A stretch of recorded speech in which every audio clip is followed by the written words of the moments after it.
All right, welcome to another episode of the Wild Strength Podcast, where we talk about all things wild and all things strength and everything in between. Today, my guest is Susan Lopez, and her walk-up song is "The Real Slim Shady" by Eminem, a classic. May I have your attention, please? I'm so glad you chose May I this. have your attention, please? Will the real Slim Shady please stand up? I repeat. I feel like that's all you need, and then you hear that part of the song, and you're just ready to do whatever. I should have had you just play the chorus and we could have just done like a whole section. Yeah.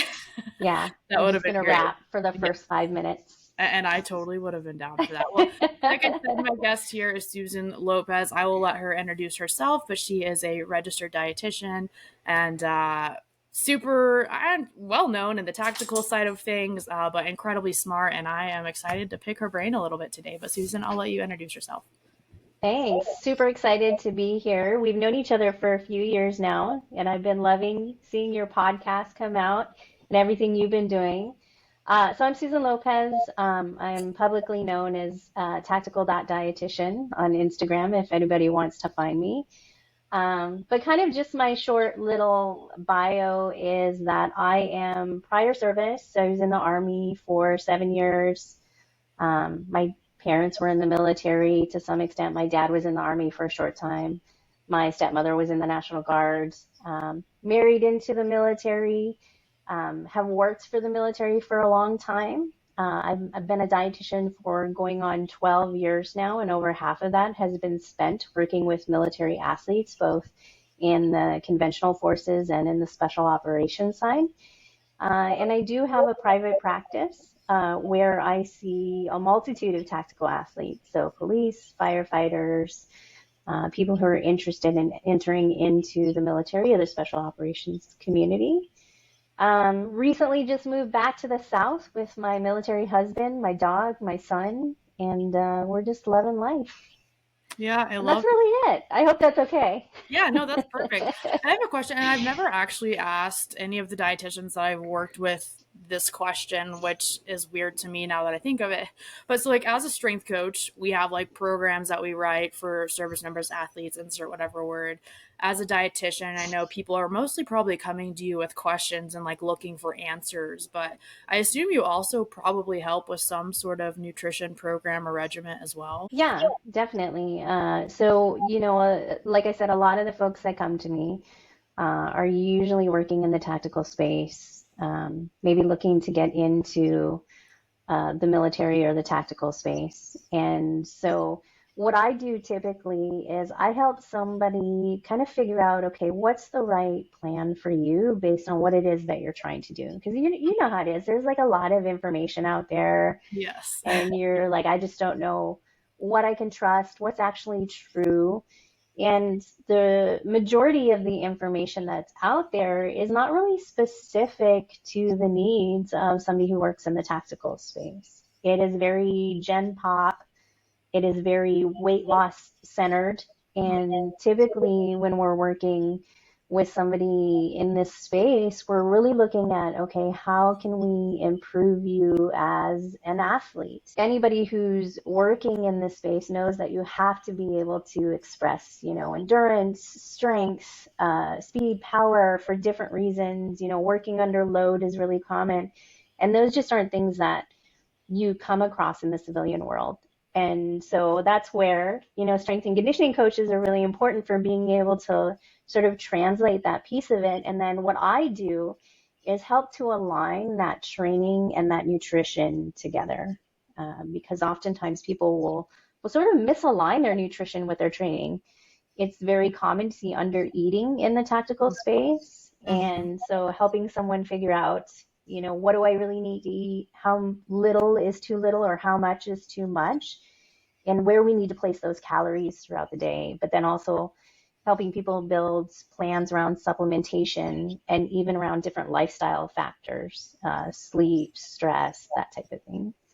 Yeah, I don't think people realize how important your nutrition is, especially if your goals are very specific. Right now, if you're just looking to like live a healthy lifestyle and like feel good, yes, nutrition is important, but like maybe to the degree that you work with some people with, maybe not quite to that degree. But if you are looking to prepare for a selection, or if you're looking to compete in a race or a powerlifting meet or whatever, your endurance can, or your nutrition can boost that performance. And that's something that I struggled with. I competed in powerlifting in college, and the coach that I had worked with was very, like, and also partially my fault. I wanted to compete in a lower weight class than like what I typically walked around in. So I was like trying to get strong, and it worked for a very short period of time because I was novice to powerlifting. So I got strong very quickly. But then to be able to maintain that strength and eat so little because I was trying to cut weight all the time, like just was not sustainable. And I got injured and I was in pain all the time. And I'm like, what? Like, I'm training. Like, why? This doesn't make sense to me. And then, I finished college, finished my degree, go to grad school, and like learn more and more about nutrition. And I'm like, oh, well, that makes sense why I was injured all the time, because I was Mhm. significantly, like you said, under eating. And I don't think, like, with the general population, diet culture is to under eat, to eat 1,500 calories. Yeah. And so, yeah, I guess how often is it that you get people who are under eating and they're not eating enough? A lot more than you would probably think. So, and I think you make a really important point. You mentioned like you found yourself that you were getting injured really frequently. And those are things that commonly happen with the athletes in the tactical space because, there's that adage, oh, you can't out train a bad diet. And that might be true for a lot of people. Like when we look at the research specifically for Gen Pop, a lot of people underreport what they're eating and they overestimate how much they're exercising or how much how many calories they're actually burning. And, in a lot of the populations I work with, that's not typically the case. In a lot of cases, they are on a daily basis outworking the calories that they're taking in, Mm-hmm. doing 2-a-day training sessions, oftentimes doing a lot more high intensity work than they probably should be doing. Yes. There's some meal irregularities in there, maybe not eating enough calories, but also still not eating enough protein in general. And so we get into the situation where there's a lot of low energy availability issues. And one of the key indicators of that can sometimes be when we start to have nagging aches and pains and then injuries. And then sometimes even in extreme cases, then we have like these catastrophic injuries that can sideline somebody for quite a long time, which leads to a whole host of like psychological Mm-hmm. barriers as well. So I think you make a really good point. And when we talk about health, that can be really kind of an ambiguous term. And so the way that I kind of approach it is we're not just trying to get you healthy. We want you to perform, absolutely. But then, you have to be able to maintain your performance for the duration of your career. And you're going to be working at some point side by side with guys who are 20 years younger than you, right? Mm-hmm. But the standard is the same. We know that as tactical athletes age, their risk of cardiovascular disease, diabetes, a lot of chronic diseases actually increases dramatically and at twice the rate sometimes in the civilian population. Mm-hmm. So when we talk about health, what we're really talking about is longevity in somebody who is high performing. And when you're chronically under eating, right, this is like the long answer to your question. When we're chronically under eating, we know that that can lead into low energy availability, which Mm-hmm. then on a bigger scale, you're going to run into issues with relative energy deficit. Relative energy deficit. It's called red S sometimes for sports, but we see it frequently in the tactical population too. And so now we're going to have hormone disruptions. We can have cognitive performance issues. We can see that muscle and bone breakdown, that tissue breakdown. A lot of mood issues associated with that as well. Anxiety, increased symptoms of depression.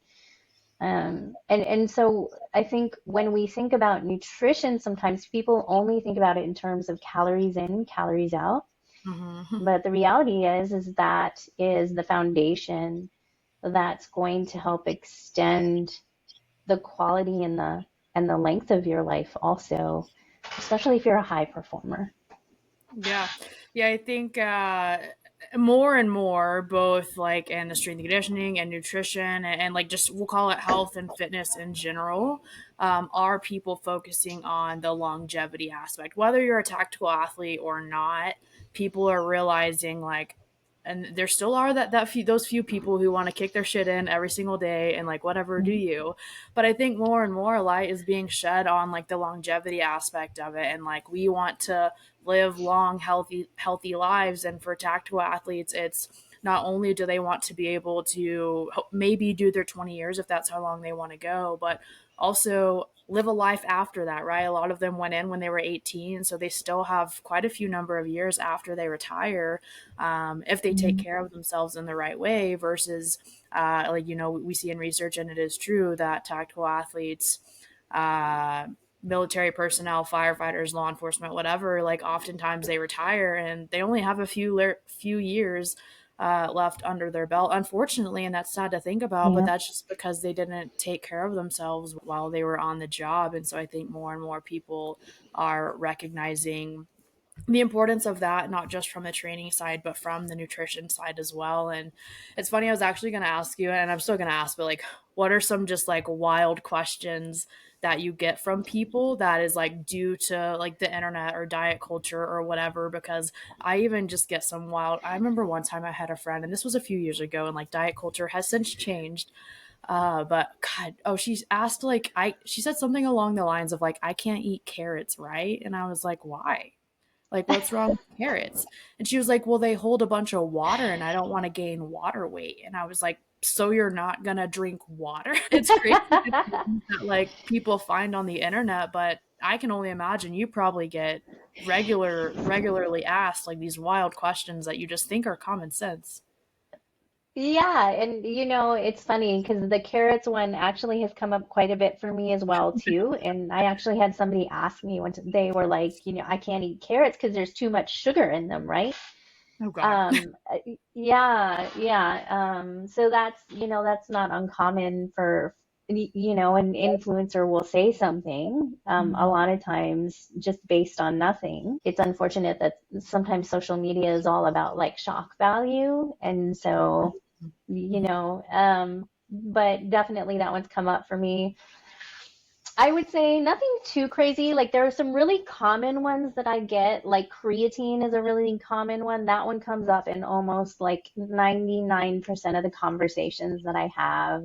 And there's still a lot of myths around creatine that people believe. Creatine is a great supplement, and one that I think, if you're working in the tactical space or in a very physically demanding job, that's one definitely that should be incorporated into your regimen.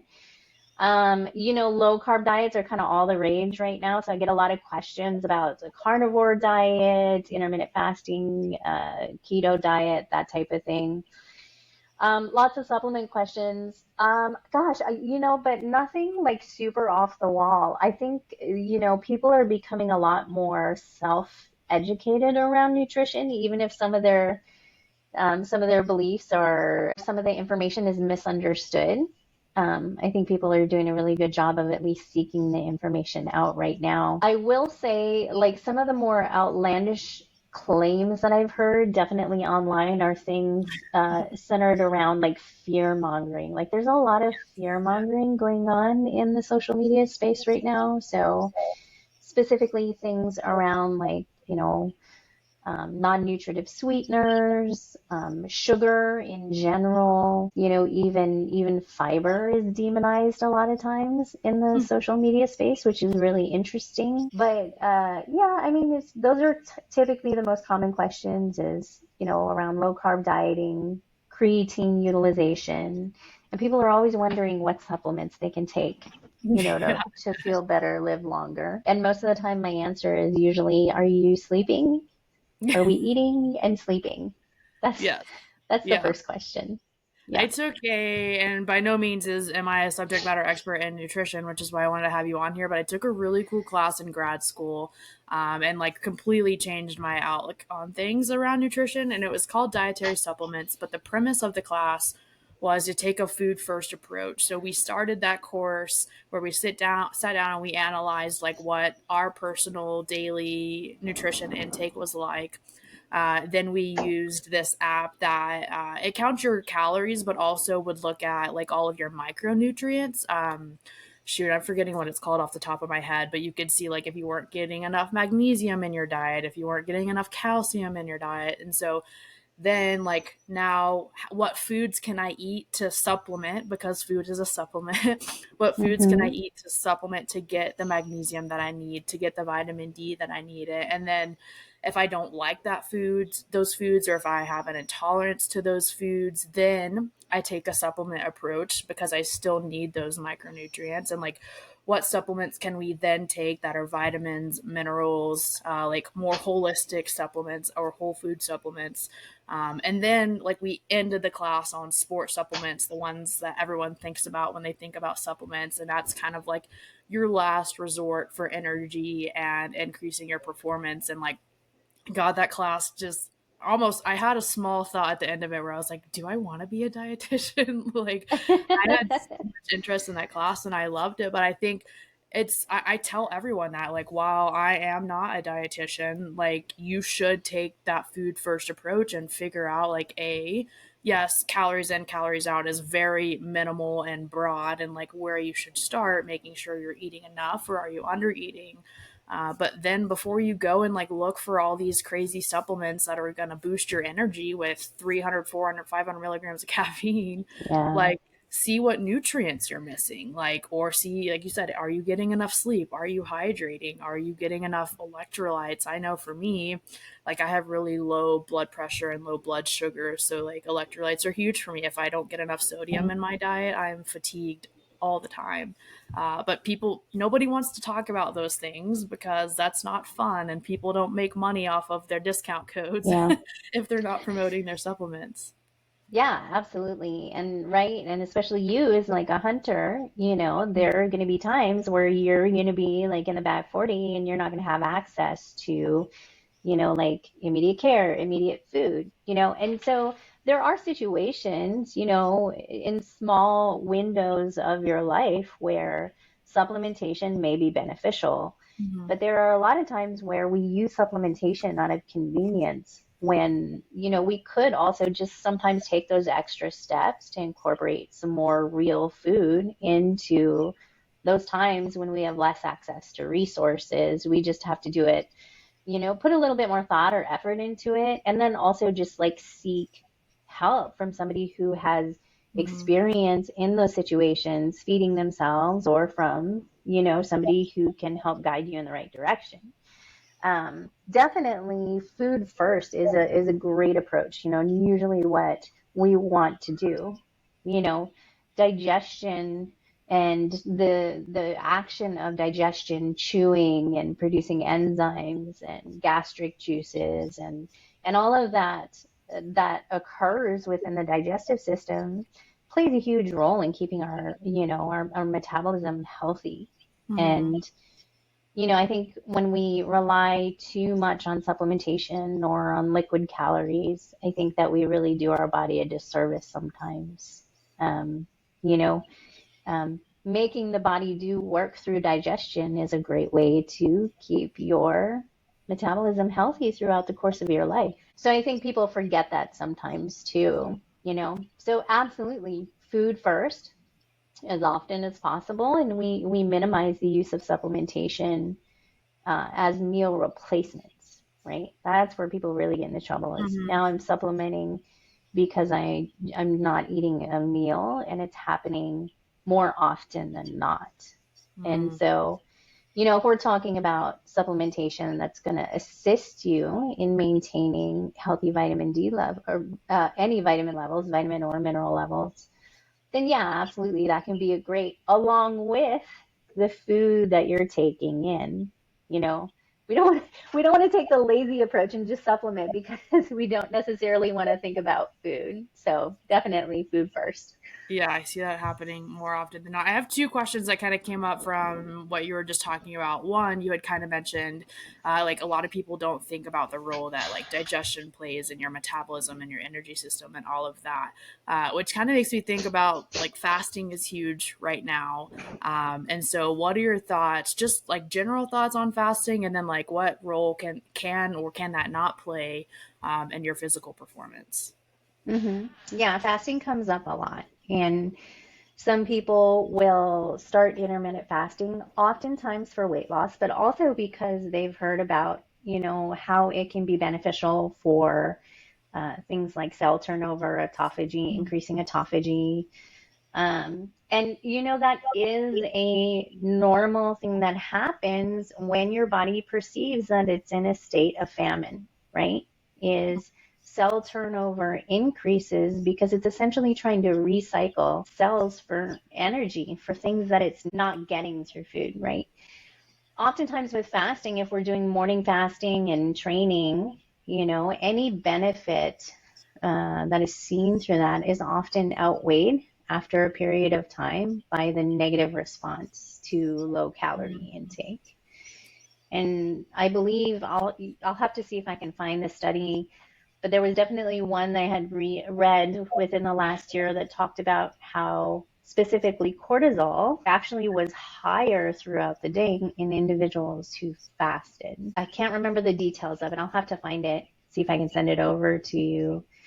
And the other thing we see is that when you look at intermittent fasting versus just a straight calorie deficit in the research, what you see is that the results are often the same Mm-hmm. without necessarily having to go through that window of not eating. And for the athletes that I work with specifically, if they're training at a moderate to high intensity level early in the morning, but they've fasted all night, and then they're not hitting the refueling point before they train, then I think you're also doing yourself a disservice in terms of what you're actually getting out of your training session. Mm-hmm. And people forget that just because you're not taking in calories and specifically carbohydrates doesn't mean that your body doesn't need that glucose that comes from that food. Your body's going to get it from somewhere, right? Mm-hmm. Mm-hmm. Just because you're not taking it in doesn't mean that it's not going to be needed. And so, we see a lot more gluconeogenesis occur, right? And this is where whatever circulating amino acids you have available are now being utilized for energy production versus muscle repair and recovery, right? And so this is just not an ideal situation. Just because the body can adapt to unideal conditions doesn't mean that that's always the best answer. And so typically what I'll tell someone who wants to intermittent fast, right? Because they're, sometimes people do it because they need a right and left limit, right? Like they need an easy way to get into a calorie deficit if they're doing it for weight loss. And so intermittent fasting sometimes fits their already existing lifestyle. A lot of people don't eat breakfast in the morning. It absolutely is one of the most important meals of the day, and a lot of people just don't do it. And so they're like, oh, it's just intermittent fast. Typically, what I'll recommend though is if you really feel like you need that boundary, is we want to do our fasting during the time of day when we're the least physically active, right? We take the calories in when we need them, help keep your performance high, help make sure that that energy is available. And then if we need to taper off as you become more sedentary throughout the day, then we can discuss that. So me personally, I'm not a huge fan of it. But one of the things that I have learned is that the athletes I work with, a lot of times they're still going to do whatever they want to do. And so just helping them do it safely is definitely a part of my job as well. But yes, I mean, bottom line is that with intermittent fasting, a lot of those benefits are outweighed by long-term negative side effects. So Yeah. not a super big fan. Yeah, I think that's funny you say that. It's always when it comes to training too, I'm like, at the end of the day, you want to do what you want to do, but let me just like give advice, right? Like maybe you're not going to do everything that I say, but like let me at least just give rational advice. But yeah, I had seen, I think a lot of times too, like people forget about the thermic effect of food. And I had seen a study a while back Mm-hmm. that looked at someone, or not just one person, multiple individuals. There's one group who fasted all day and they ate one giant meal. And then the other group ate multiple meals throughout the day. At the end of the day, they had eaten the same number of calories. And the thermic effect of food, which for those who are listening who don't know, that's just your body is increasing energy expenditure for digestion purposes, and Mm-hmm. you do burn calories in that time. Maybe not as much as when you're training, but you still are using energy to digest the food. At the end of the day, the thermic effect of food was the exact same. You just had small increments of it throughout the day versus one giant increment of your stomach trying to digest everything at once. And then on the topic of like the stress that you experience when you're in a fasted state, like my research is in stress and stress physiology and like looking at cortisol and all of that. And when we first wake up, like reason why breakfast is so important is our cortisol is spiked, and that's just natural. That's for Mm-hmm. everyone. That's not a stress Yeah. response. Like you can be completely unstressed, but like our cortisol is peaked and at its highest most times when we first wake up in the morning, if we don't have any other serious problems going on.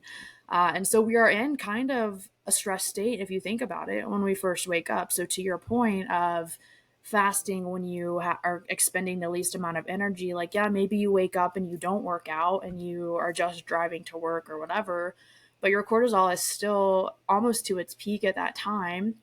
So we Mm-hmm. want to eat in that, we'll call it a stress state, even though you don't feel stressed. And then maybe you don't work out till 7 o'clock at night, but eat breakfast, fast for the rest of the day when you're just sitting at your desk job or whatever, and then eat around your workout. But yeah, I think that's for me where nutrition is so important, is around like the stress side of things, and from like mitigating or optimizing, whichever word you want to use, the stress that you're experiencing. Because yeah, when we are in that fasted state, I don't think people recognize the like stress it puts on our bodies. And also, Yeah. yeah, to your point, like people are going to do what they want to do. And, you know, the other end, like someone could argue, exactly like you said, our body adapts to the stressors that we apply to it. And yes, that is very true. But it doesn't mean it's a positive adaptation. Like we will adapt to the stressors that we Yeah. apply to it. But that doesn't mean that, oh, I've like fasted for 3 years now, I'm okay. Like that doesn't mean that that was a positive adaptation. Like you're probably not doing yourself any good. Yeah, and there is definitely the research out there that shows that metabolic adaptation that does occur, in especially in the presence of low calorie diets. And so, specifically they've looked at bodybuilders, right? We know that bodybuilders are, they're notorious for running very low calorie diets, especially coming into their peak weeks, and so they're a great population to study because they're also tend to be very adherent to those low Mm-hmm. calorie diets, right? And so the reliability there can sometimes be better, I would say, than probably Gen Pop. But we know that thyroid hormones decrease, right, in the presence of low calories. And so you get somebody who's like, oh, I feel fatigued, or, my thyroid hormones are suboptimal. And so one of the questions that we always ask in that case is, okay, are you getting enough protein? Are you eating enough calories throughout the day? Are you actually providing your body with the energy it needs to have a healthy metabolism? Food is a big stimulus, like you said. So when we're talking about diurnal rhythm and that cortisol is peaking during the day and then it's, coming down throughout the day, right? There's like a delicate dance that cortisol and melatonin play with each other, right? So there's all kinds of signaling that's happening, and food is a big part of that throughout your day, you know.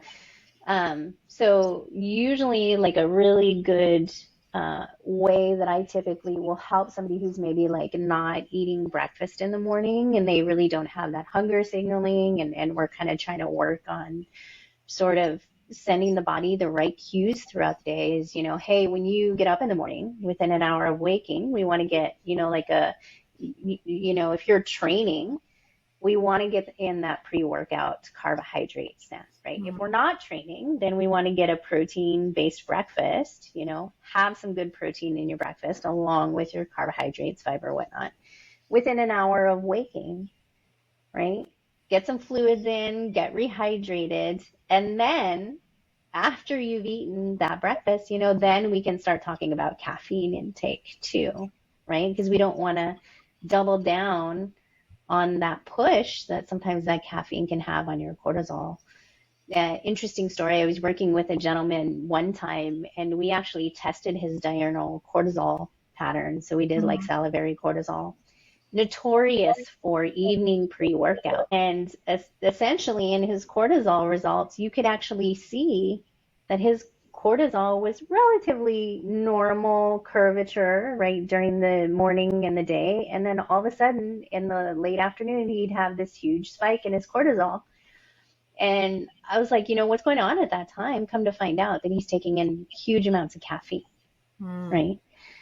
And so he was seeing a little bit of a push in his cortisol, and it was almost like his body had come to expect that also.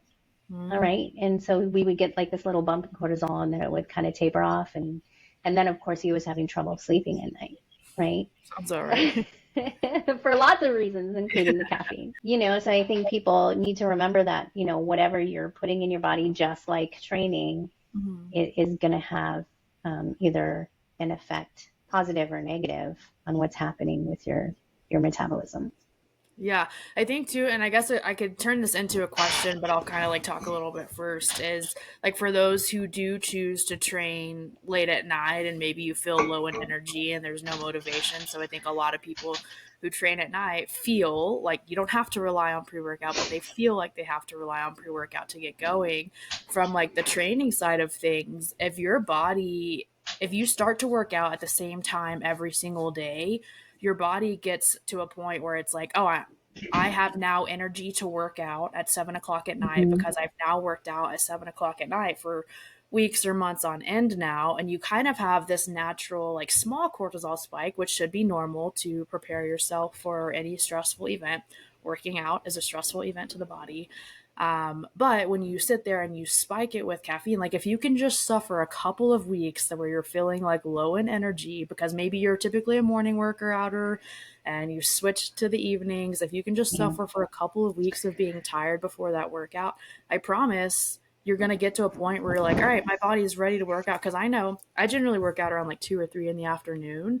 And no matter how tired I'm feeling that day, when it hits about 1:30, I'm like, whoa, there's energy there. Like I'm ready to work out. I'm ready to go.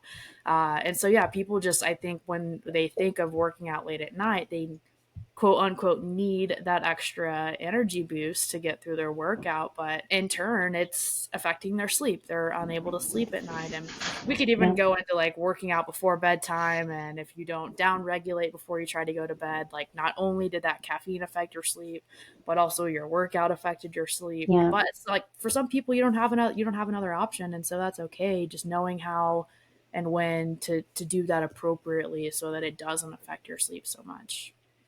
Yeah, and I think it's very ritualistic for people as well too, right? I think once you've been training for a certain amount of time, like you have a pre-training ritual, whether you believe it or not. And so sometimes it's really, I'll typically direct someone, especially if we're having issues with sleep disruptions and whatnot.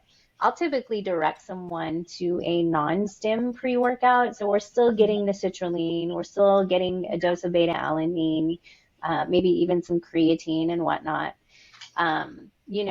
but let's maybe avoid the super high doses of caffeine and just, anything over 300 milligrams, really anything over 200 milligrams is considered high caffeine intake, right?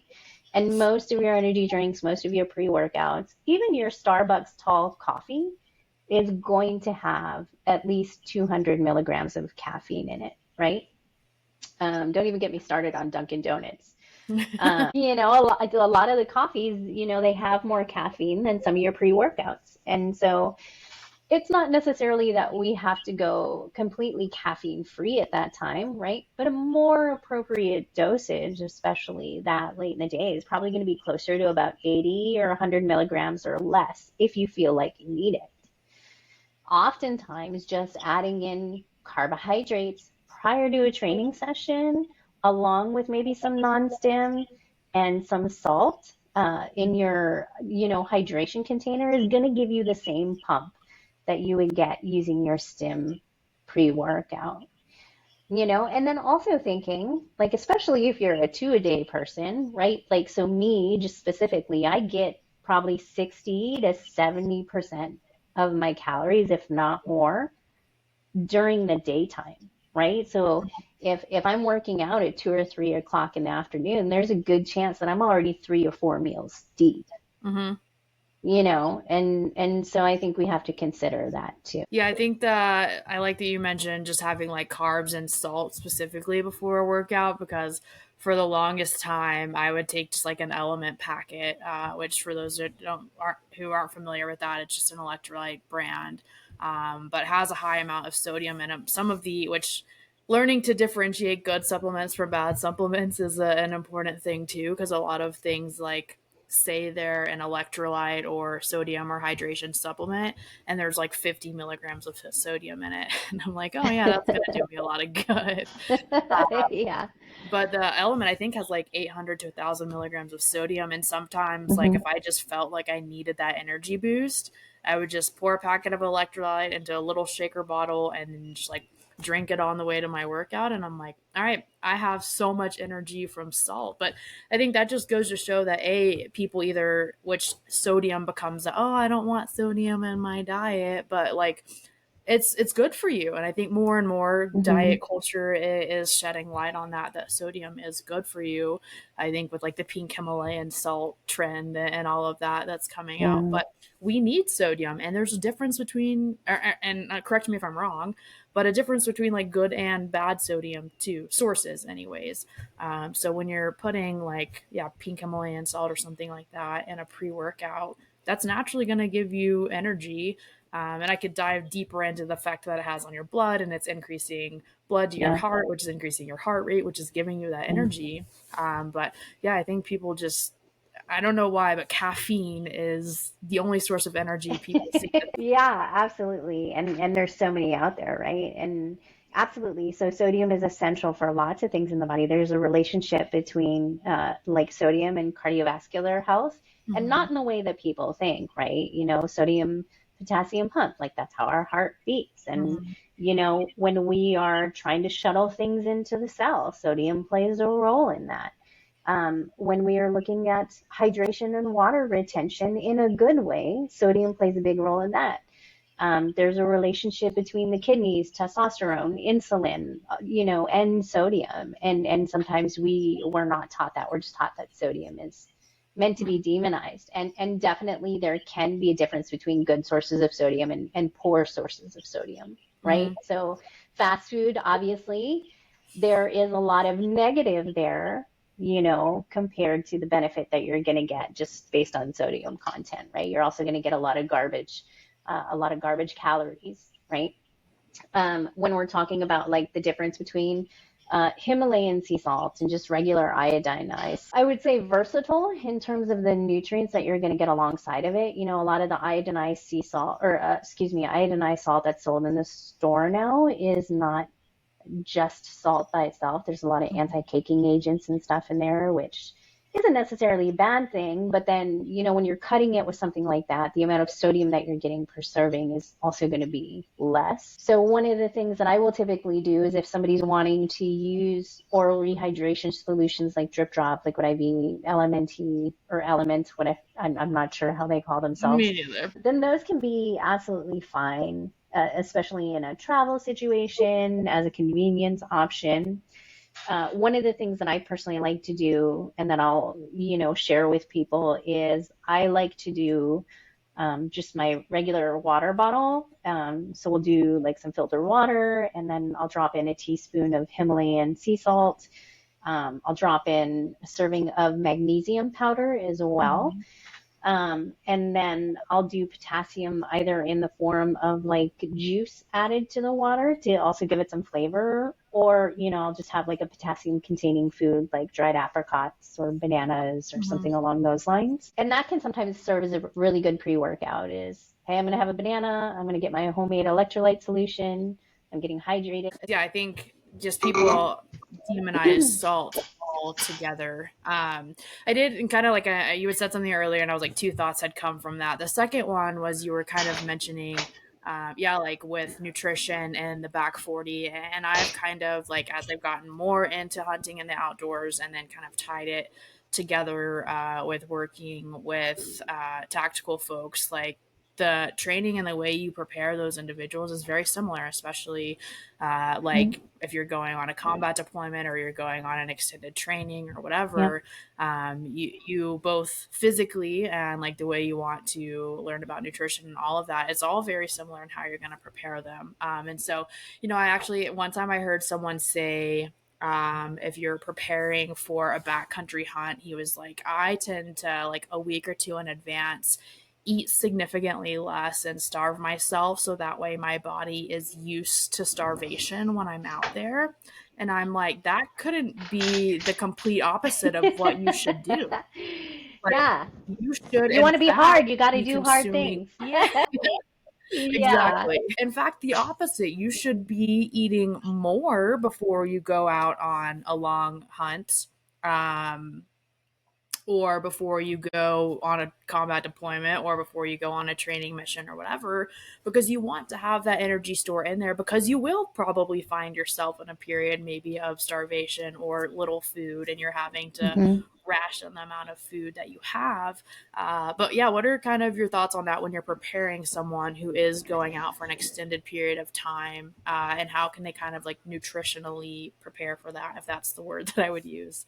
Yeah, absolutely. And these are, same kind of concepts when we're talking about training, right? There has to be that period where you think about, okay, you've been preparing physically for this hunt, especially if, I've worked with a lot of guys who that sometimes their backcountry hunts are going to be 3 days long. Sometimes they're going to be 10 days long or more, right? And you don't want to go into that situation in an unideal state. And that's what happens when you're starving yourself the week before, right? Typically, we want to do it correctly. We've been training up this whole time, right? We've been working on your nutrition and fueling adequately.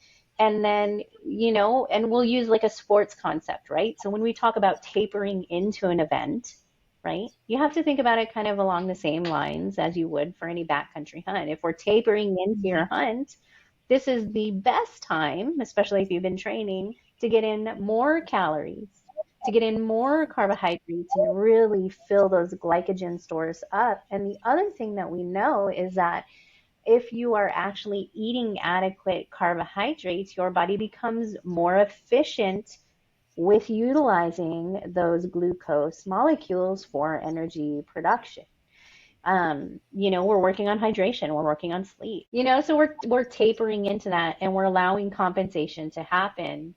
And it's going to happen more effectively if we have the calories available for that recovery phase, because that's really what a taper is, right? Like you're in, I know I'm preaching to the choir here, but you're at your lowest level of physical fitness when you're peaking, and you're typically going to be at your best level of physical fitness after you've allowed for that deload and that compensation effect to take place.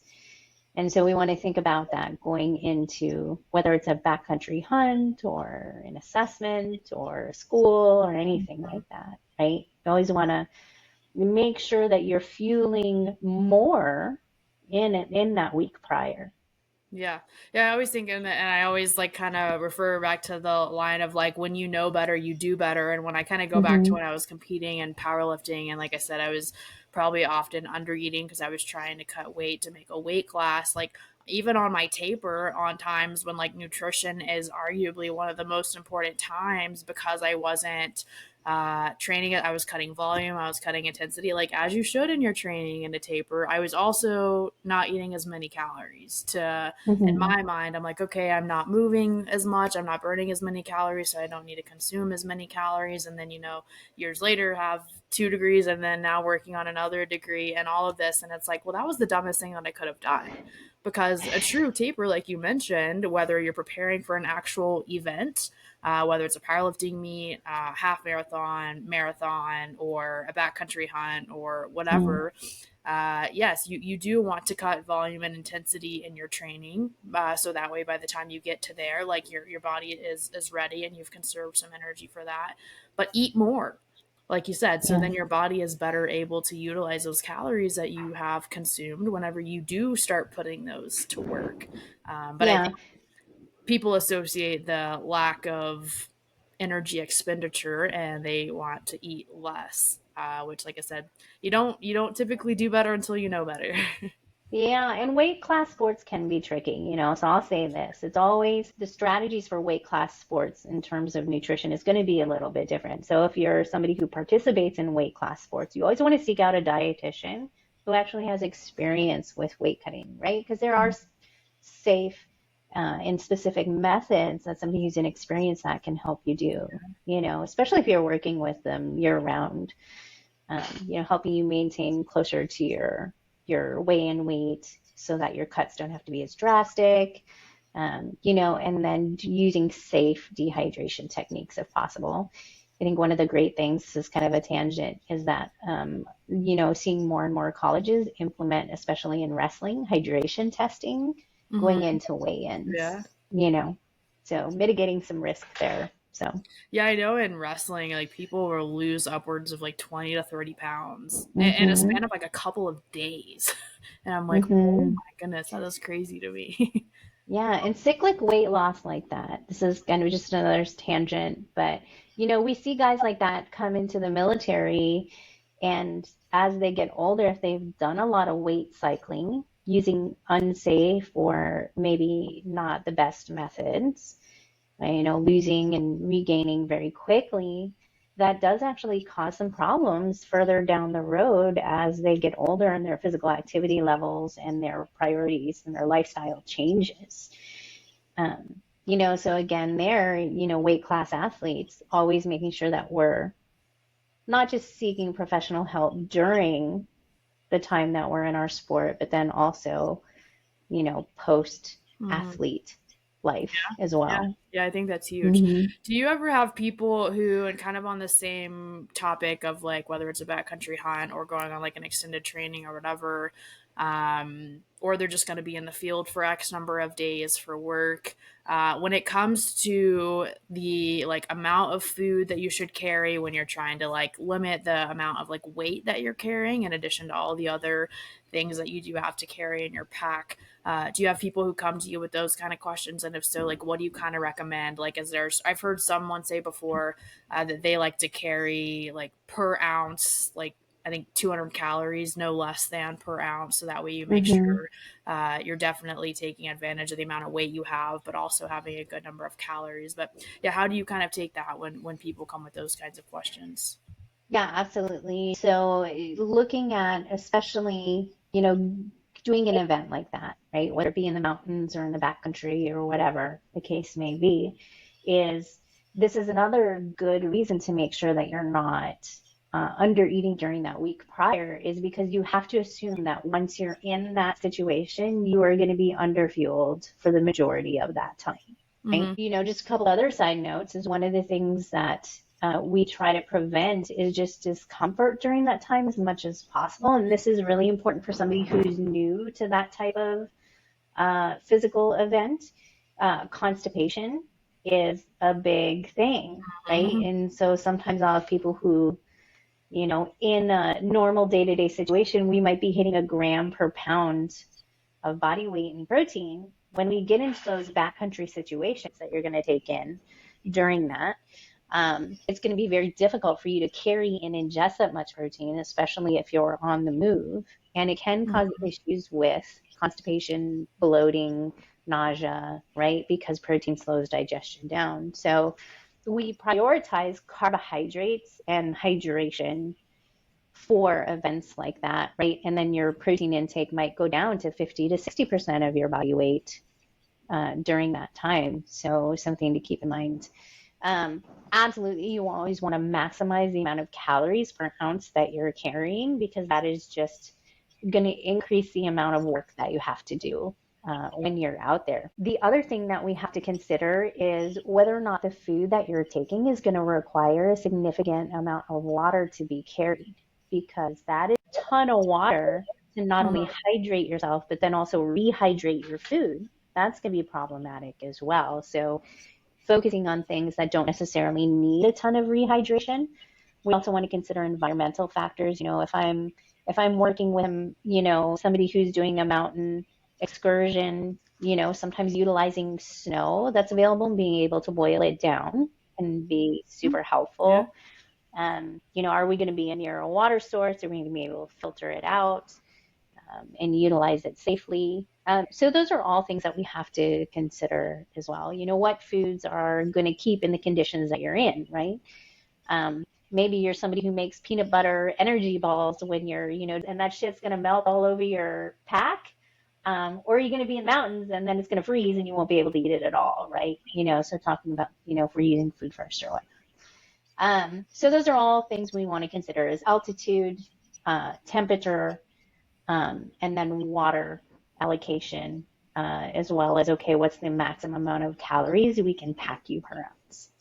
Yeah, that's one thing that I didn't really take into consideration when I kind of did my first backcountry hunt was like yeah, I have enough water for me to be drinking, but then I also was packing freeze dried meals that needed water to rehydrate those, and I'm like, well, shoot, I've now used an amount of water that I plan to drink and Mhm. rehydrating these meals. And if you choose to also have coffee in the morning, if you want to do that whole thing, Yeah, which is great, there's nothing wrong with that, but you're also yeah, using water that you intended to drink for those things. So making sure that like you're using that water appropriately, because and then that you have enough because I think when you kind of realize maybe if there isn't a water source super close by and you start running low on water, you're like, oh my God, like I don't even want to rehydrate this meal because I would rather just drink water and I know that I'm going to need it. And so yeah, I think packing accordingly for those is definitely a challenge.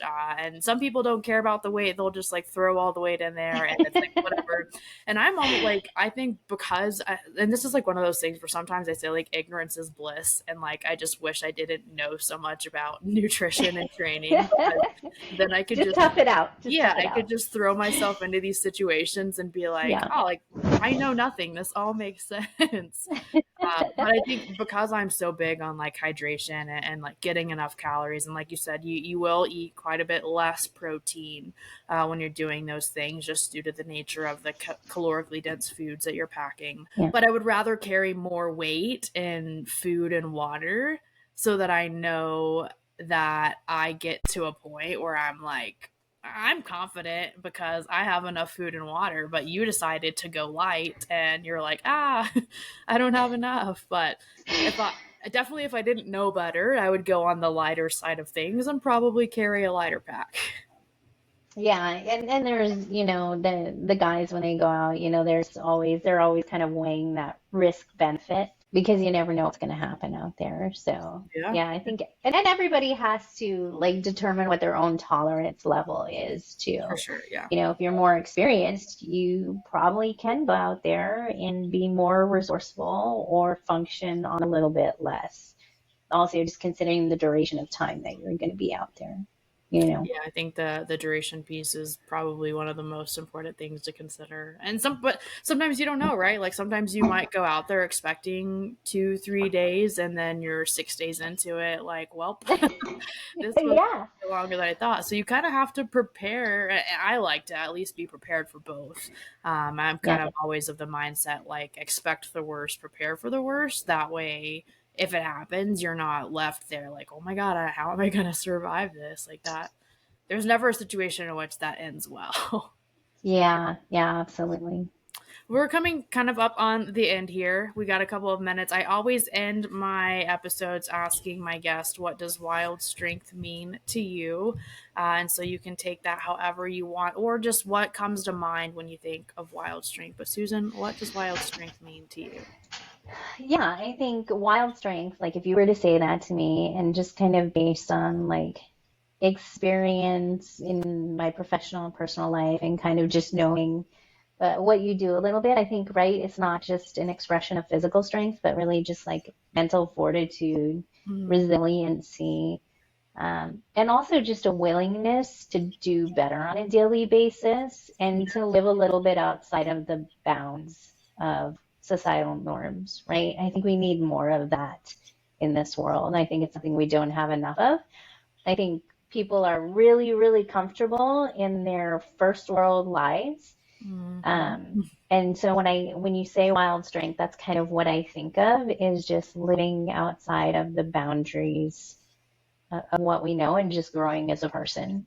Yeah, I love that. And I always like, I had a roommate in college, and I went to a private university, so like not even just one person. There were multiple people who grew up having everything handed to them, and they Yeah. didn't know what it was like to not get what they wanted, and that was just not the growing up that I had. It's And so not. like to be around those people, and even still to this day, like I still meet people who have just like not experienced any challenging thing Yeah. in their life, and like by no means do I want anyone to go through the things that I've been through. Like they're Yeah. not all great things, but also like if you don't go through hard things, like put yourself in those situations, because I've Hmm. mentioned on like previous episodes, like the you that comes out on the other end of that is so much better than the you that went into that. And there's nothing but Yeah. positive things that come from challenging yourself and doing hard things. And that doesn't mean you don't have to live a hard life, right? Like you don't Yeah. have to have a stressful life, but I think if you recognize, like, man, I have it kind of easy, and like even the smallest things stress me out, then go hike a 14er. Like Yeah.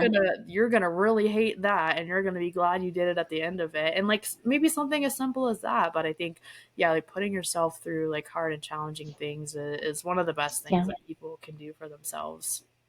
If Yeah. Challenge yourself. I love that. Challenge yourself for sure. And like, it's, I think if you grew up comfortably, it doesn't always take much to start reaching outside of your comfort zone, right? And I'm a big fan of the idea that you should allow yourself to be uncomfortable often enough that your comfort zone is being uncomfortable. Yes, yeah, yeah, I love that, and I Hmm. agree entirely. Susan, if people want to find you, if they have questions, if they want your help, where can they find you? Where's the best place to reach you? Yeah, the easiest place is just to find me on Instagram at tactical.dietitian.